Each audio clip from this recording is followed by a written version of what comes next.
and I'm happy to have listened to the presentation that has been made by Caro. And I will just say a few things. Just listening to Caro, it took me back to when I was appointed Minister for Agriculture.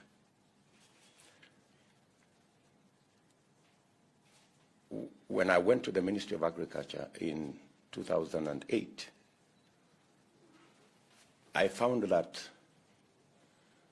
the things that need to be done are already in government books, and we didn't need anything new to be able to get the ministry running. We just needed to roll up our sleeves and provide leadership, and things would change. And many people told me then I had a man called Romano Kiome, who many people thought he was a very difficult person. And many people asked me, how are you going to work with this guy? But I found Romano a very good Kenyan, because he was determined on delivery. And many people did not like being pushed to deliver. Listening to Caro and the team this morning, I am also clear that what needs to be done in Kenya, you don't need to invest in any research. It's already in our books. Many of the things that need to be done are already known, and all that is required now is the necessary leadership to deliver on the things that we already know should be done. And that is what this election is going to be about.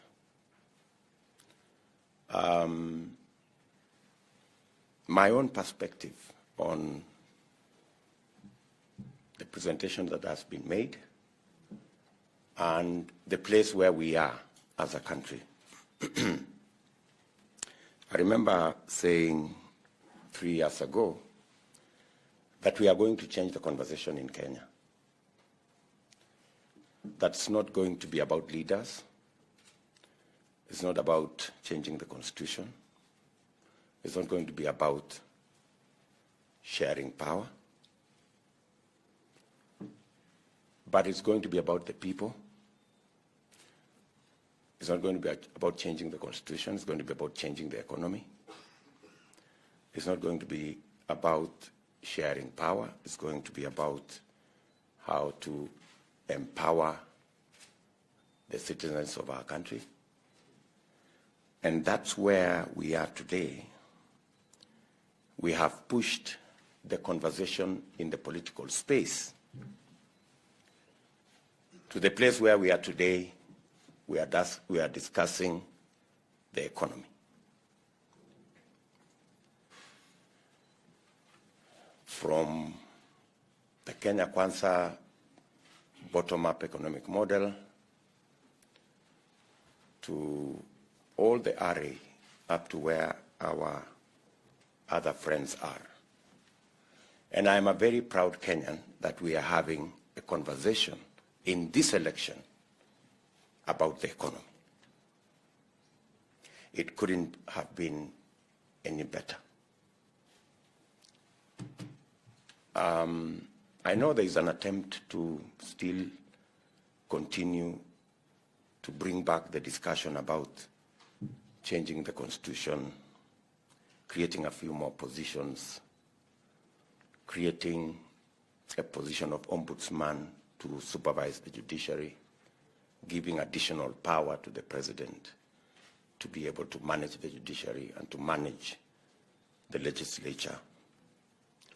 But I am very confident that the people of Kenya will make the correct decision, and that what we need to change in this election is not the constitution, but the economy. And why the economy from where I sit?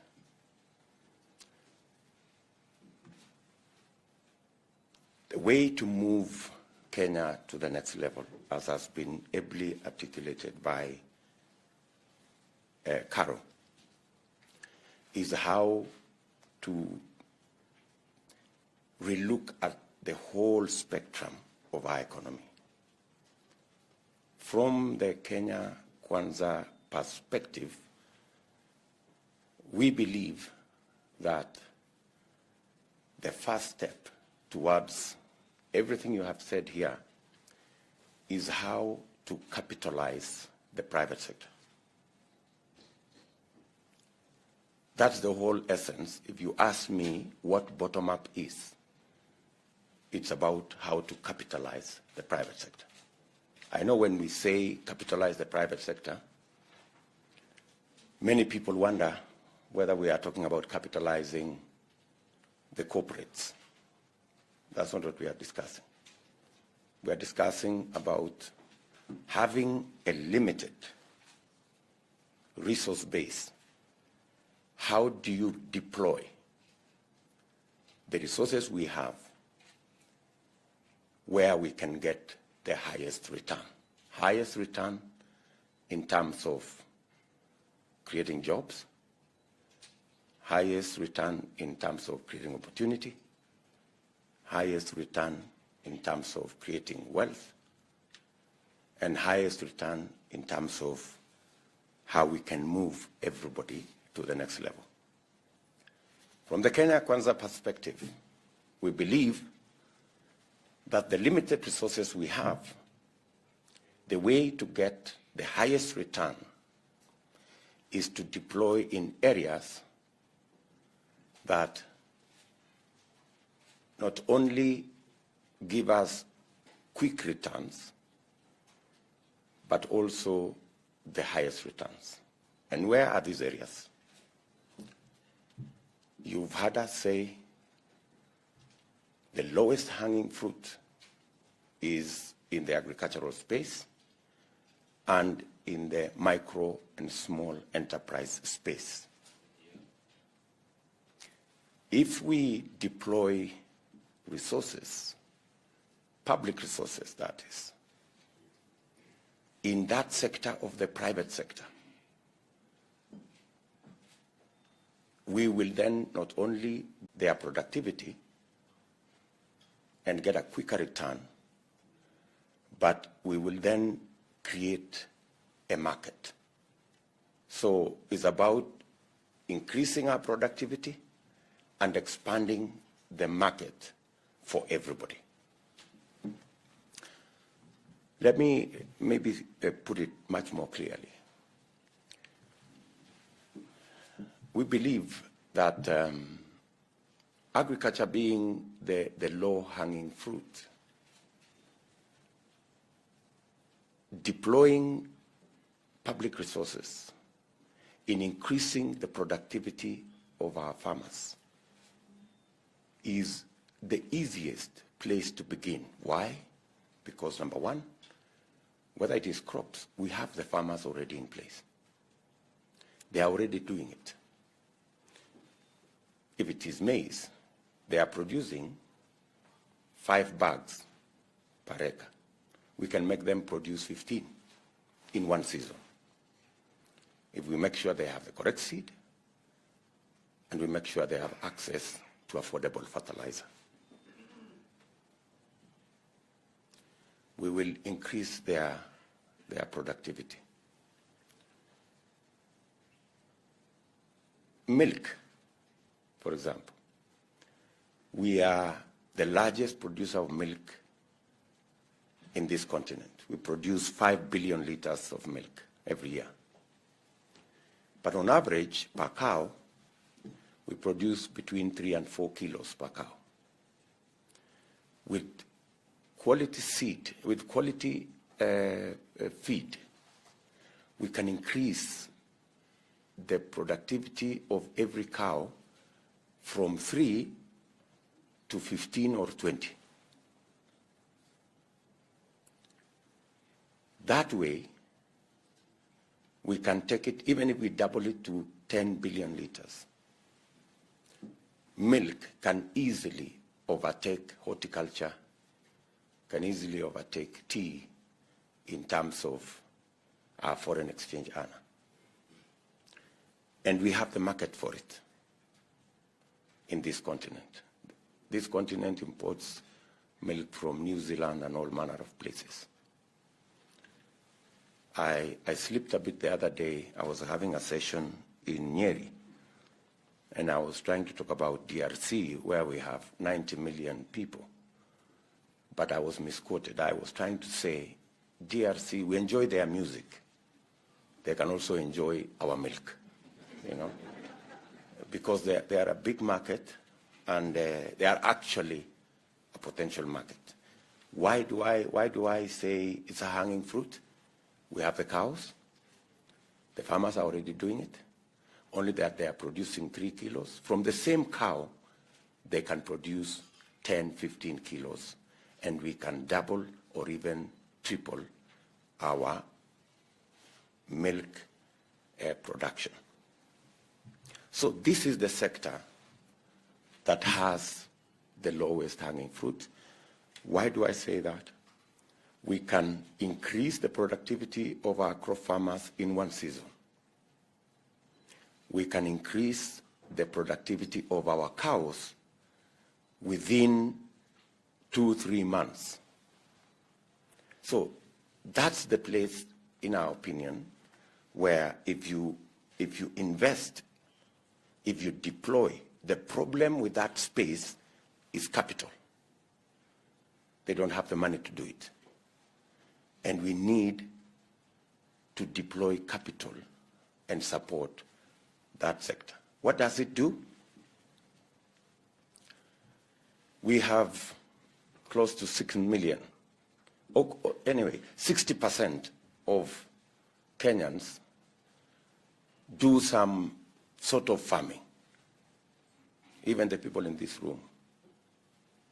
Everybody here is some sort of a farmer. Yeah, I'm sure Amureu does something, and all the other people. So that's where the bigger portion of our population is. And we can, if we enhance the productivity of that sector, we will also expand the market for everybody. And that's why we believe that sector is the easiest sector to begin to stimulate our economy. We have done very well with the deployment of infrastructure. Our second term was about the Big Four, many of you know. And one of the pillars of the Big Four was agriculture. And what we wanted to achieve in agriculture is to increase the productivity of our agricultural sector. Unfortunately, we haven't quite done what we wanted to do.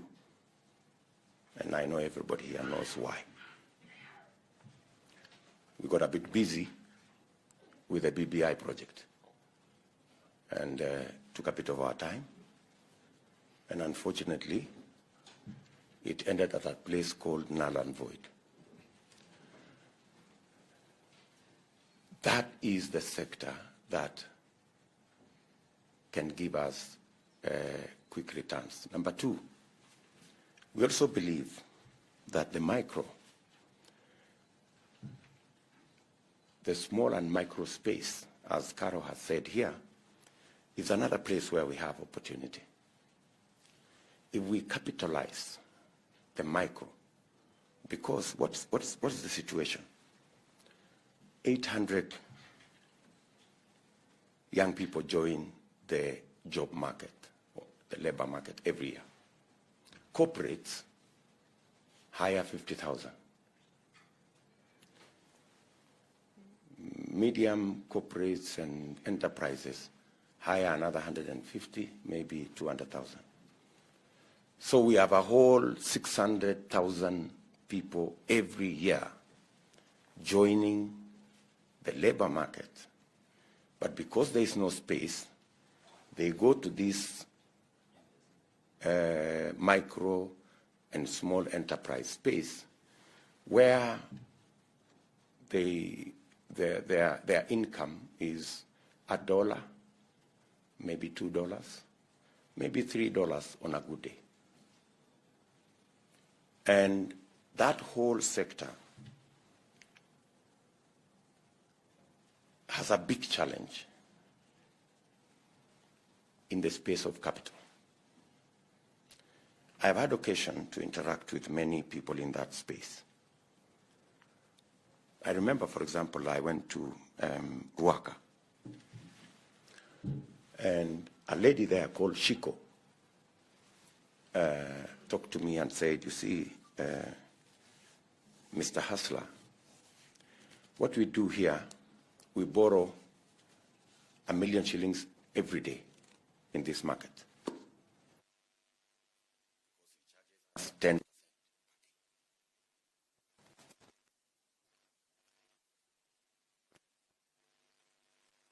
Why?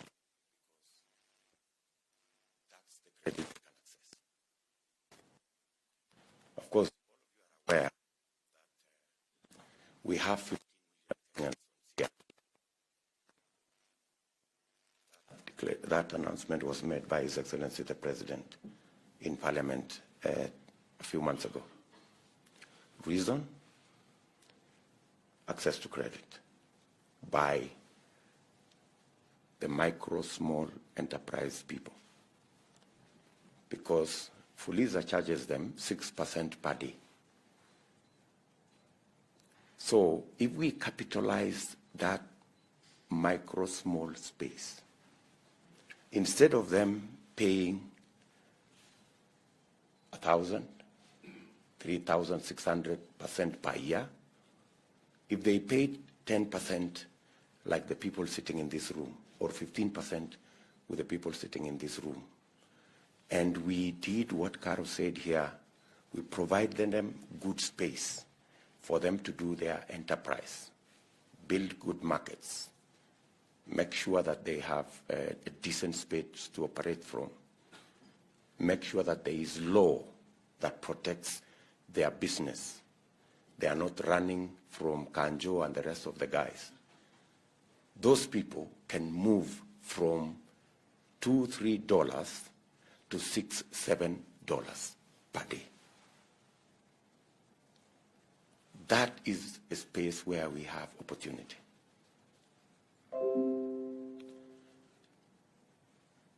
What does that do? Putting a little money in those two areas, because we have limited resources. You know, we have limited resources, and if you have limited resources, you deploy them in the place where you have the quickest and possibly the highest return. We've discussed the Biashara Bank forever. Yeah, that's why I have said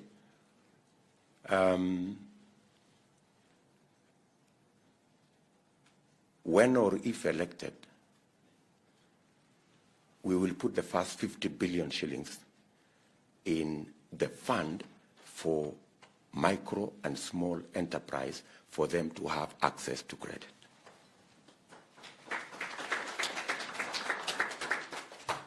And we will continue until we saturate the absorption in that space.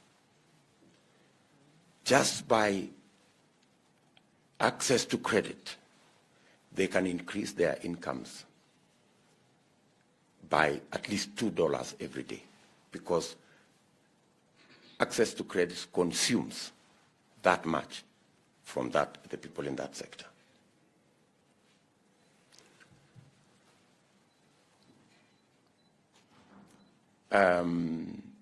So the bottom-up economic model is basically about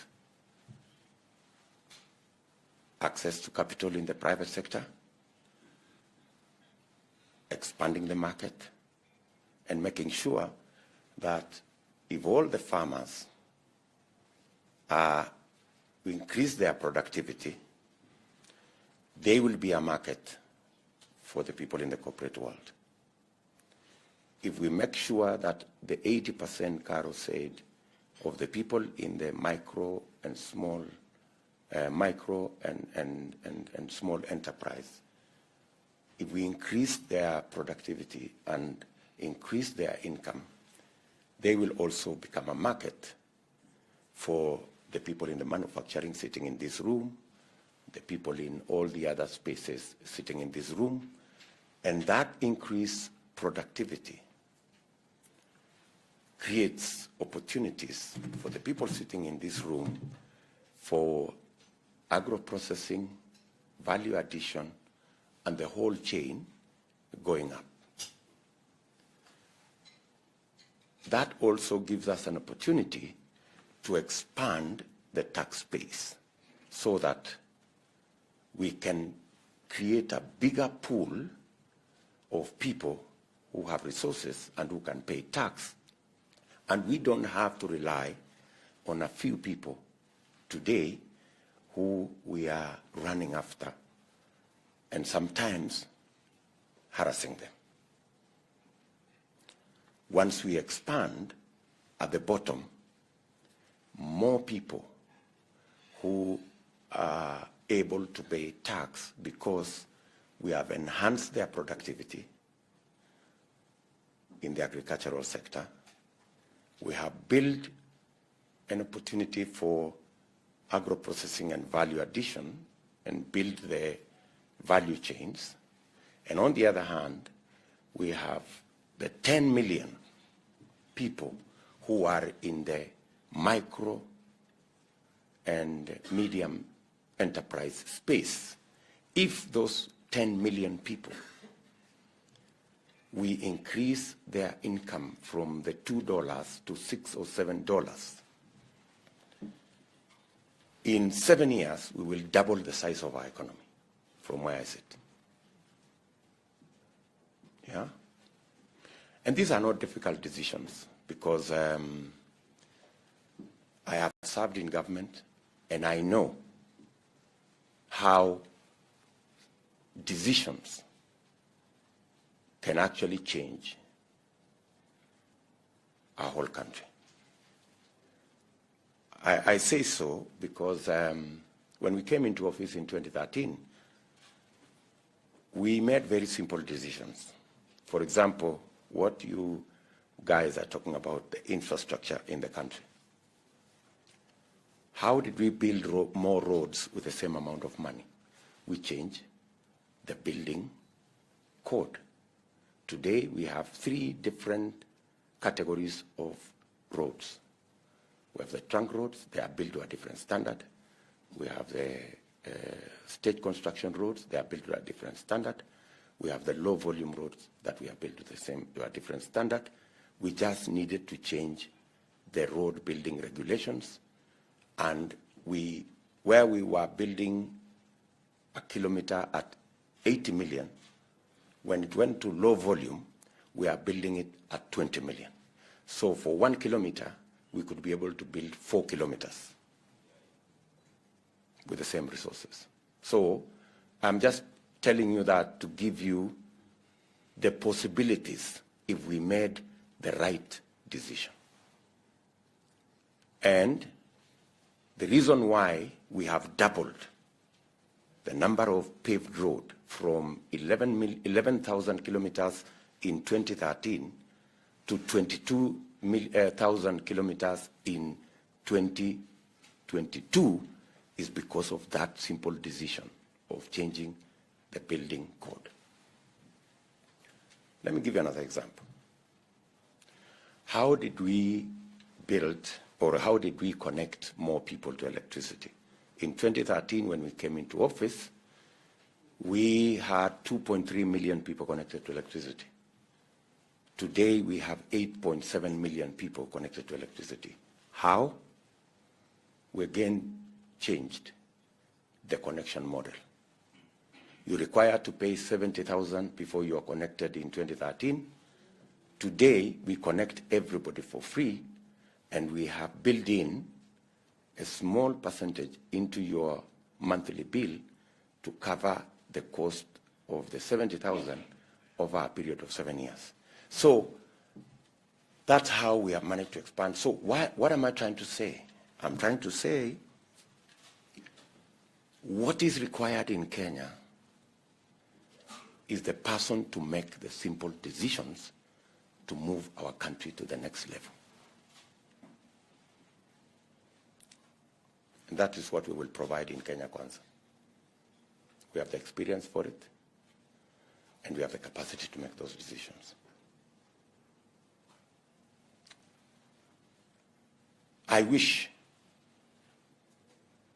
we had not started the BBI story. If we had implemented the Big Four plan, good people sitting in this room, we would be very far as a country. You have discussed the matter of health, for example. If we had passed the law in 2017 after the election on universal health coverage, today every Kenyan would be covered, would have a health insurance scheme. We just passed the law this year after the BBI collapse. That's when we found time to pass the law that we would have passed in 2018.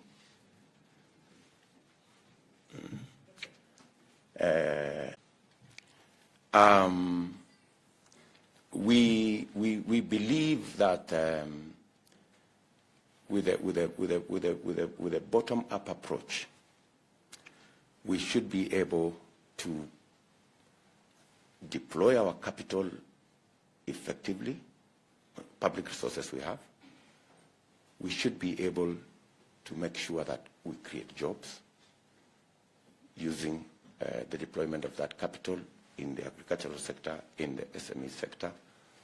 And we should be able to expand the market for everybody. And the fourth item, we should be able to ease the chasing of taxes from a few people by making sure that we have a bigger base, we have more taxpayers, and therefore increase the efficiency of tax collection through digitization. Today, we don't collect almost 40% of VAT. We don't collect 40%. We can collect another 250 billion shillings every year just by digitizing the collection of taxes. I am very confident that that is the space we will be able to cover. There is absolutely no reason why we are collecting 14% of our GDP. We can easily move it to 22 or 23% of our GDP, and we should be collecting between 2.5 and 2.8 trillion shillings instead of the 1.6, 1.7 we are collecting at the moment. That way, in my opinion, we can reduce the appetite on borrowing. We can reduce the appetite on borrowing, and we can begin the journey to build and run our affairs more on our taxes and less on borrowing. But it starts with the bottom. Let me say two things so that I can conclude my remarks. We have mentioned here about creating jobs using increasing productivity in our agricultural sector, building on agro-processing, building on value addition to create jobs, and that chain. Increasing access to credit and incomes in our SME sector, to create more entrepreneurs, create more jobs. We also must deploy our resources in the infrastructure space to produce more jobs. When we sat down with experts, they told us the easiest place to create more jobs is in the housing space. And that's why one of our pillars of the Big Four was housing. The housing pillar was not about houses. It was about jobs. Houses were a byproduct. The real space we were looking for there is jobs. All we needed to do is to provide an off-take mechanism under the housing, by creating a housing fund. It is still pending. The housing fund challenge is still pending. It's a very small, there's a very small thing we need to do in that space. And we will unlock resources, because the commitments that came to our Department of Housing was between 3.5 and 4 trillion commitments, Kenya shillings, people who are ready to invest close to 4 trillion in the housing space.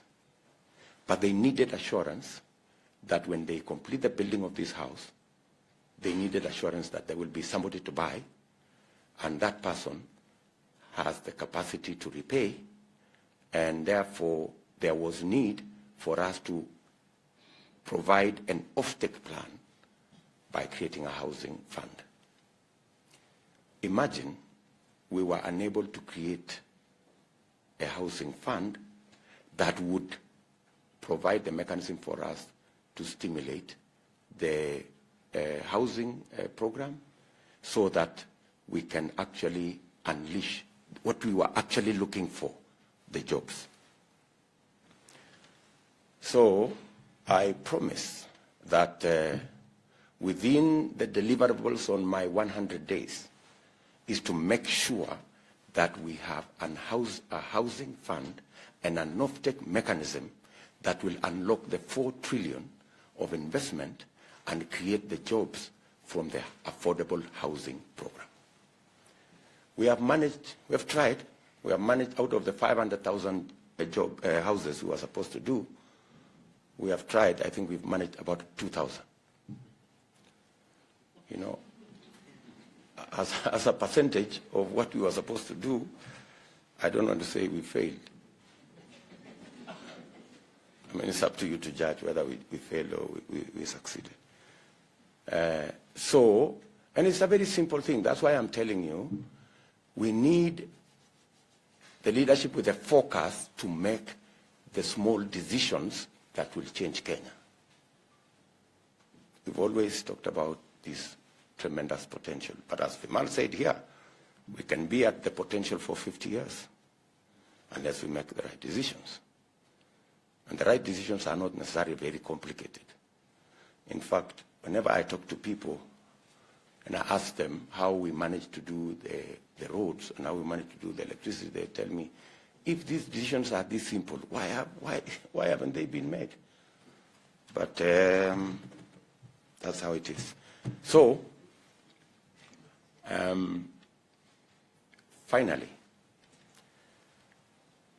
we have to think about the whole space around savings.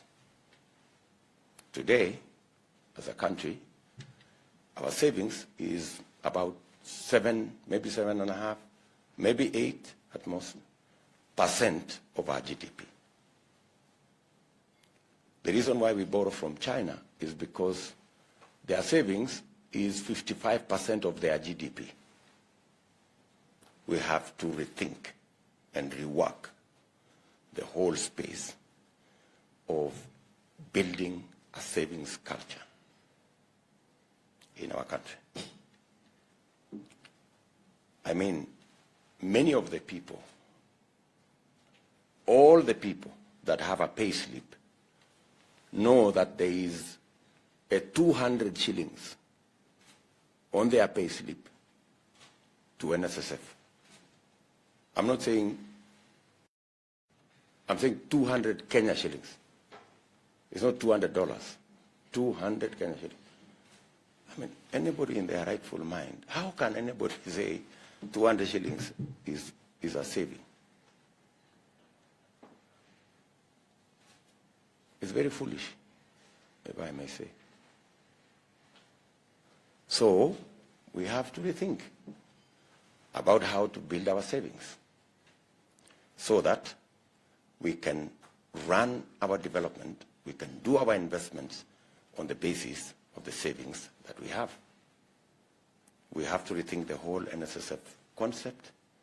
I remember I sent our Minister for Labor to Uganda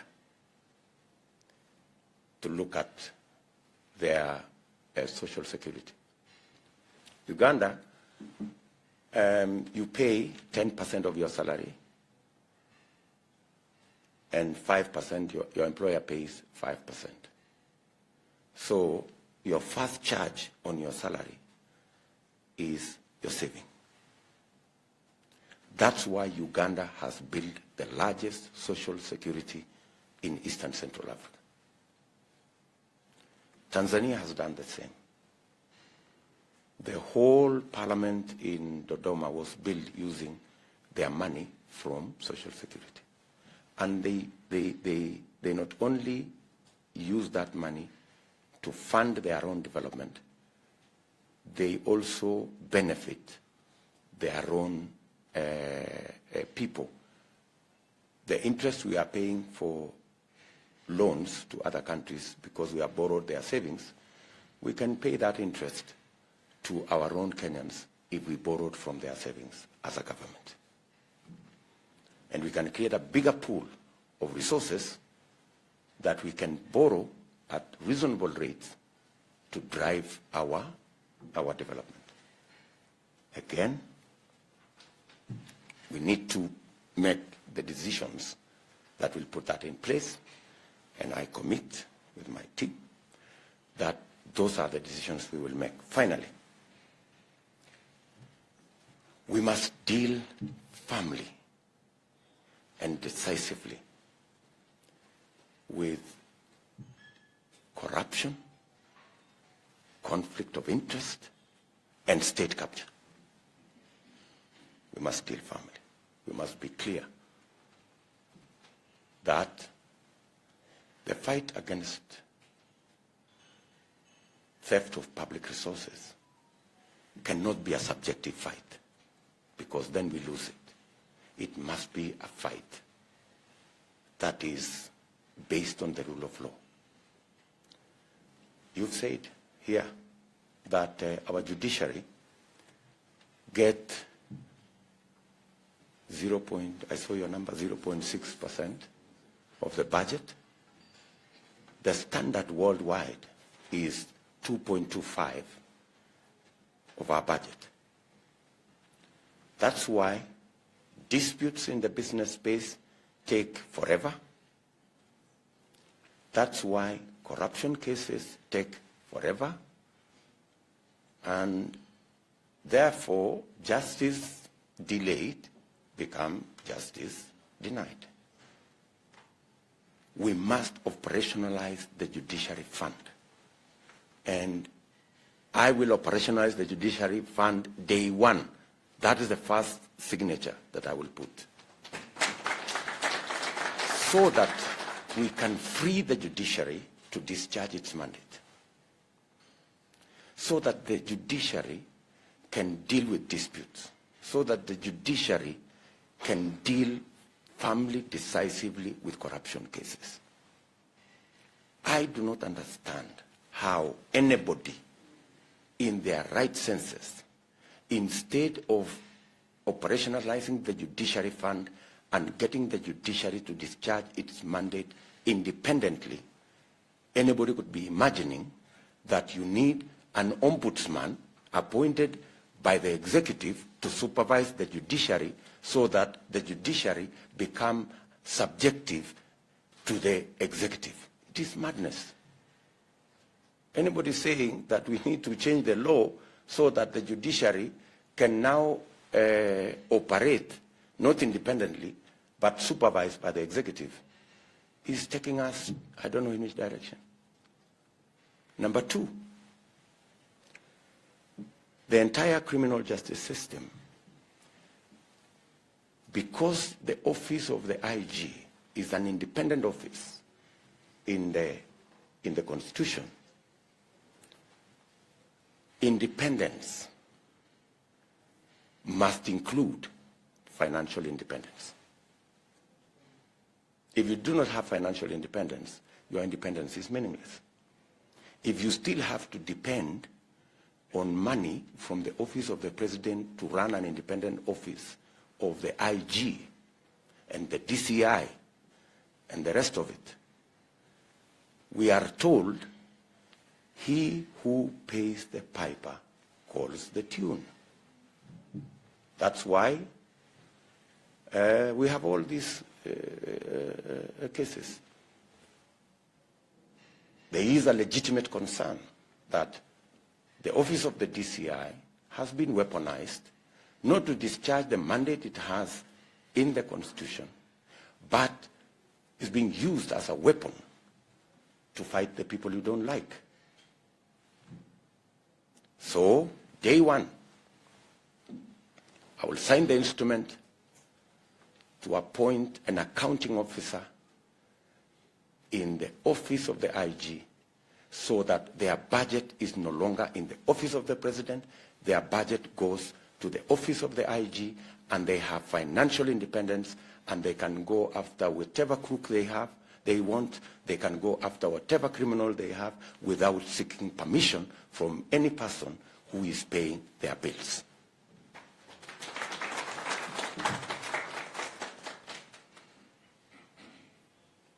So, simple decisions that need to be made to get this country moving. And I am very, very clear in my mind that we can transform this country in a very short while, in a very short time. And we can stop being the potential and be the reality that we should be. When I talk about that whole farming space, this man, Vimalsha, has been talking to us about contract farming for edible oil crops. And that goes into the space I was talking about, getting the product, putting money in that space around farmers. Why? Because today we import 170 billion of food items into this country.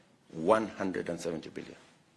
I think edible oils alone is somewhere between 60 and 70 billion. Yet, we can grow it in Kenya. So, we already have a market for what we are increasing the productivity of our farmers. We already have a market for what they will produce. So, I think I have said enough. And I want to ask this room that the very beautiful things that you have laid out here, from our perspective, we believe that we do not have the resources to do everything, but we have the resources to jumpstart and to create the first step and the momentum to be able to do the rest of the things. And we are looking forward to your partnership. I am looking forward to working with you so that we can make these decisions together, and we can all expand our tax base. We do not have to weaponize the KRA to go after people we don't like. We can get the KRA to professionally collect taxes so that we can fund our development and fund our progress, and make sure that we have a nation that leaves nobody behind, and we have prosperity that is shared by the 50 million people in our country. I thank you.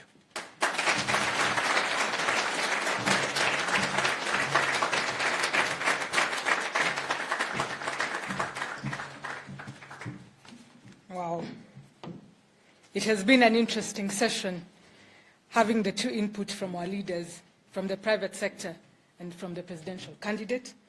And what really comes out is that the work of today is the history of tomorrow, and we are its makers. Let us all strive to be mad, as Vimal always tells us, and that means let us go out and make a difference and be partners in growing the economy. To that, I'll request we make 4 atamas to appreciate the speakers, and then I'll request after that to have Engineer Bath, who's the chair of KEPSA Foundation, to take us through the plenary. But Adipi, there will be some questions that we'll request for your participation and the entire team, and then we will then have the closing remarks. So we'll request for your patience as we're almost done. Let us do the 4 atama as we go. Atama, atama, atama, atama. Engineer Bath, karibu sana.